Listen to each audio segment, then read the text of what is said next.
name's Dr. Sarah Green, and I work on the idea that not having sex can make you better in some way. So when I say make you better, I don't necessarily mean that it's going to cure cancer. But I do mean the idea that not having sex can make you healthier, possibly, but also better in the sense that it can enhance your life in some way. So it can make you better at sport, more creative, improve your concentration or memory, etc. Any way that you can interpret that. So today, I think if we recognise that idea, it's mostly from sports. It seems to be very common in boxing, mostly American football, athletics, although it turns up in some strange places. That's not the only place in our culture where we find this idea resurfacing, but it's this connection between sexual abstinence and sports that causes a lot of hand-wringing in the media. It'd be very interesting if I had time to think about why that is the case. But ostensibly, they do say that it's because it seems impervious to science, that science has proved that this doesn't make any sense, and yet people still practice it and believe it. I'd argue that science has hardly addressed that question in a satisfactory manner anyway. Most of the studies have been only on men, for one. But also to suggest that this is not necessarily the best way to answer the question of why it's such a tenacious idea. Yeah, so I mean, you see sort of how often this does come up in the media. But the reasons why people do believe this are so various that I think the idea of just debunking it through science doesn't quite make sense. So some people talk about it improving your testosterone levels, some people about it increasing aggression, some people about it fostering a certain relationship with dopamine. There's all sorts of different explanations. So just disproving it isn't really going to happen. It's more tenacious than that. So I want to say that before we even begin to ask the question of why this idea has so much sticking power, we need to look at its long history, but particularly the history in the 19th century, because it's in the 19th century that it becomes most explicit and most explicitly worked into lots of different bodily systems. So my contention is that in most cultures throughout time, wherever you get the idea that sex might be bad for you, you also get this logical deduction that not having it might make you better in some way. So the idea of abstaining from sex, making you better in some way, can be traced back to ancient Greek culture, among others, but that's sort of the most familiar.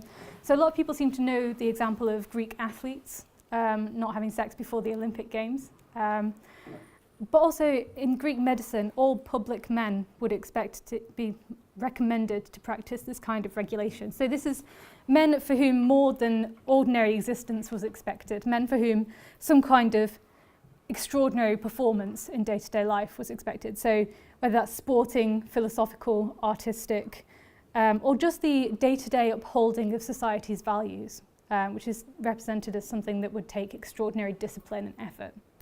And somebody who is involved in that kind of effort would need to think very carefully about how to prepare their body for it, in certain ways of eating, certain ways of sleeping, and also only having sex in certain ways and at certain times.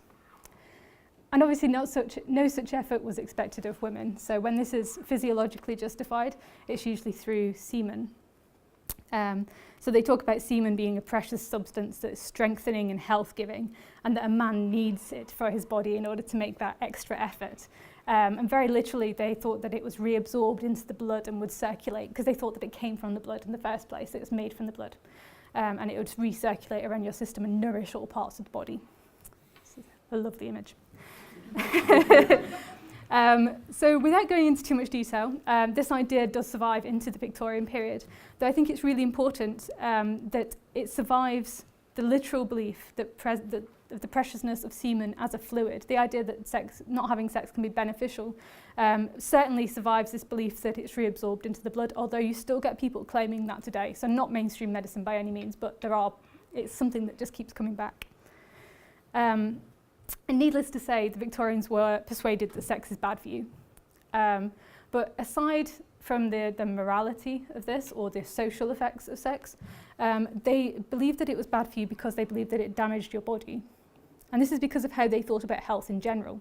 That for them, every part of the body affected in intimate detail every other part, and that included the mind as well. The mind was thought about very physiologically.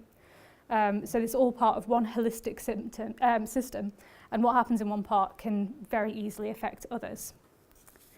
So it made total sense to the Victorians that excessive activity of any kind, but sexual activity included, could cause a downfall of the rest of the system. So too much sex in the Victorian period, if taken too far, could quite easily kill you. And for men, sometimes that does stay tied very closely to semen. So one thing that they worry about a lot is spermatorrhea, which is an illness where you are involuntarily losing semen all the time. So this is why they worried a lot about wet dreams.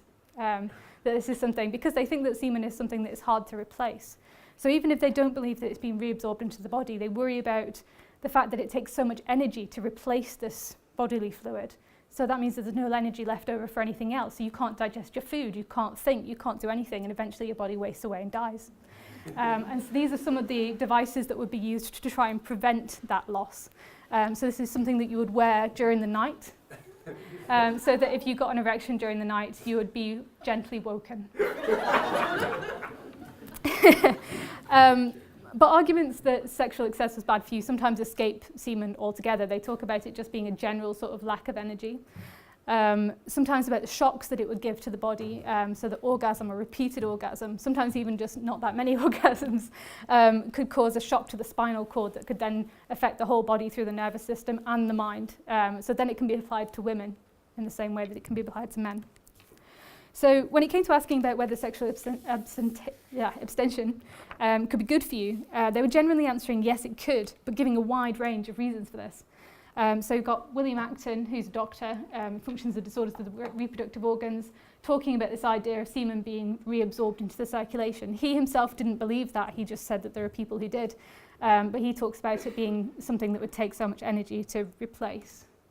But here we've got Baden-Powell in Rovering to Success, which is the sequel to Scouting for Boys. Other end of the period, this is 1922, and he's still saying semen gives the vigour of manhood to a boy's frame and builds up his nerves and courage. A sexologist, Havelock Ellis, 1910 again, talking about the high degree of energy in athletics or intellect or sexual activity is unfavourable to the display of energy in other directions. So again, this kind of regulation of energy around the body. And this is Walter Pater, who's not a doctor in any way. He's a writer on art and aesthetics. Writes, a passion of which the outlets are sealed begets a tension of nerve in which the sensible world comes to one with a reinforced brilliancy and relief. So this not letting something out means that aesthetic experience is changed or heightened in some way. You can see that if you went to prove this idea wrong, you would have great difficulty in just debunking it because there are so many different bodily structures that are behind it.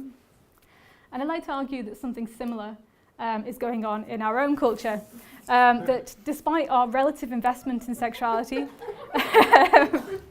the general idea that it's good for you is so strong that we often believe that not having it at all can destroy someone. Still, wherever this suspicion that it might not be good after all is raised, this correlating idea that abstention has a positive effect also is raised.